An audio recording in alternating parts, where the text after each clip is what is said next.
तगड़ा लगन पार्टी तारीख 4 के 40 गाड़ी लाइन में दुल्हा वाली थार से।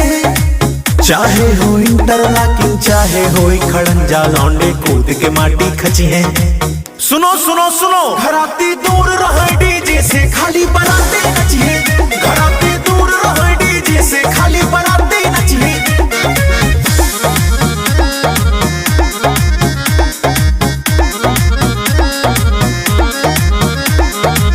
एक बात बताई हो, छत से देखा चोरी से दुल्हन दुल्हा मारे मुस्की। छोट नचनिया दूर रहा पिए विस्की। हाँ, छत से देखा चोरी से दुल्हन दुल्हा मारे मुस्की। छोट नचनिया दूर रहा पियलन से बड़ा रिस्की। चाहे हो डीजे बाजा चाहे हो रोड लाइट एयर ले जनरेटर थकी है।